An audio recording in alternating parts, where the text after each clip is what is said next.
नमस्कार मैत्रिणींनो, शुभ सकाळ सगळ्यांना। तर आता सकाळचे वाजलेले आहेत 11। तर आता माझा स्वयंपाक वगैरे सगळं झालेलं आहे, बाकीचे कामं पण अजून आवरायचे। तर म्हटलं चला तुमच्यासोबत सुद्धा थोडंसं बोलूया आणि नंतर मग बाकीच्या कामाला सुरुवात करूया। तर चला आता इथं अजून काम पण आवरायचे। आता इथं मी काय केलं, आंघोळ वगैरे करून घेतली आणि देवपूजा सुद्धा केलेली आहे। तर म्हणलं चला तुम्हाला पण दाखवूया की कशी देवपूजा केली। आणि सकाळी सकाळी मला देवाबत्ती तर करावंच लागते, पण स्वयंपाक आधी करून घ्यावा लागतो, तेव्हा मग बाकीचं देवाबत्ती वगैरे करायला लागते।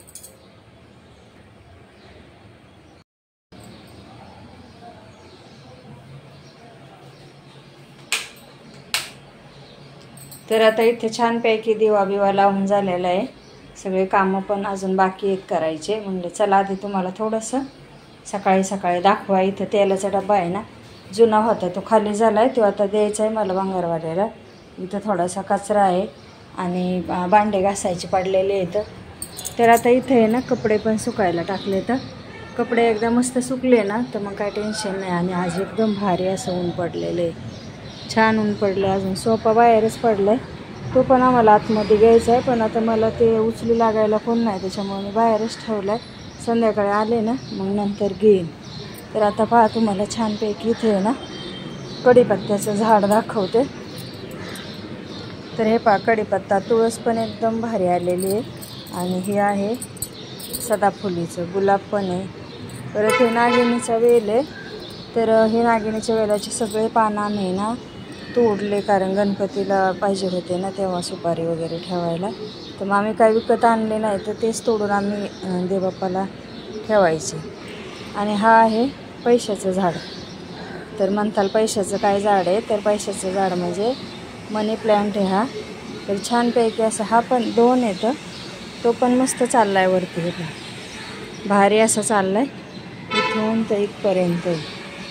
तर ह्याला रोज पाणी बिणी घालायला लागतं। सदाफुलीला पण फुलं येतात सारखे, आणि तुळस तर एवढी भारी झाली, मस्त झालेली आहे तुळस। कारण माझ्याकडे आहे ना बरेच दिवस तुळस टिकत नव्हती, पण ही तुळस आणल्यापासून चांगली तुळस झाली। तर बरं वाटते जरा तुळशीला बघून। आणि हे मोगऱ्याचं झाड आहे, ह्याला कधीतरीच फुलं येतात, म्हणजे त्याचा सीजन असेल ना थंडीचे तेव्हा फुलं येतात। आता काय फुलं येत नाही, तर आता सुरू आणि उन्हाळ्यात पण येतात थोडेसे। तर बघू आता, हे काय छोटे छोट्या कुंड्या असल्यामुळं फुलं यायला पण एवढं त्याला का, पण हे गुलाब आहे ना, गुलाबाला मात्र हमेशा फुलं येतं। म्हणजे हे पहा सारखे फुलं येतात त्याला, एक गेलं की एक, हे तोडलं का आता दुसरं फुटेल। तर असं आहे माझे छोटेसे तुळशीचं रोप आणि फुलं आणि मनी प्लॅन्ट। तर चला मग आता परत।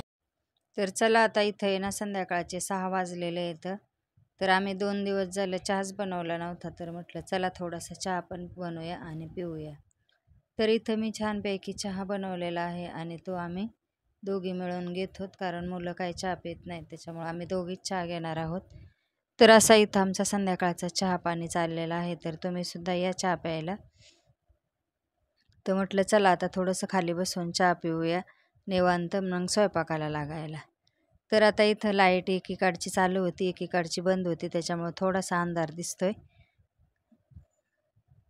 चहा पिऊन झाल्याच्या नंतर लगेचच मग परत संध्याकाळचं रुटीन चालू। तर इथं कोथिंबीर मिरची मी आणायला सांगितली होती थोडीशी, ती पण मला आणून दिली। आणि नंतर म्हटलं चला निवडून ठेवा, म्हणजे मिरच्या वगैरे खराब होत नाहीत, कोथिंबीर पण खराब होत नाही, नीट करून ठेवल्या धुवून वगैरे ठेवायला बरी पडते।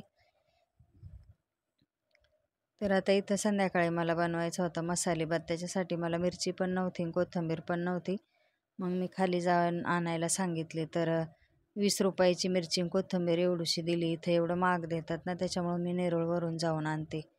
तर मला बाजारात पण जायचं होतं, तर म्हटलं बघूया आता कोण असेल घेऊन जायला तर जाऊया, नाही तर मग याच्यावरच भागून घेऊ। तर मग तेवढ्यात मिस्टर आले होते कामावरून, मग म्हणलं चला आम्हाला घेऊन बाजारात, कारण भाजीला सकाळचं काहीच नव्हतं, मग यांना डब्यांना काय द्यावं ते काय समजत नाही सकाळ उठल्याच्या नंतर। तर मग त्यांनी आम्हाला बाजारामध्ये चाललेलंच आहे, आता गाडीत बसून आम्ही चाललोत वैष्णवी आणि मी।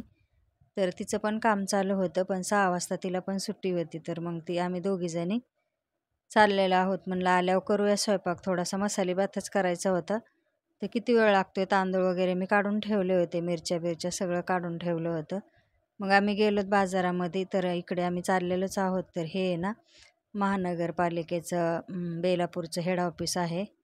तर असं मस्त मोठं हेड ऑफिस आहे हे. तर बघा तुम्ही सुद्धा पहा हे. त्याच्यानंतर आता आम्ही पुढे चाललेलो आहे ते नेरुळला. तर आम्ही नेरुळला पलीकडच्या वरच्या साईडने चाललेलो आहोत, नेरुळ स्टेशनला पलीकडच्या साईडने. आणि तिथं गेलो तर मला येणार पोरांसाठी डबा घ्यायचा होता, कारण ते बारक्याला कॉलेजमध्ये जाण्यासाठी येणार डबा सांगत होता. त्याचं चालू झाले 4-5 दिवस झाले. ते म्हणलं त्याला पण एखादा स्टीलचा डबा बघावं. ते पोरगेला मग बाय सगळ्यांना.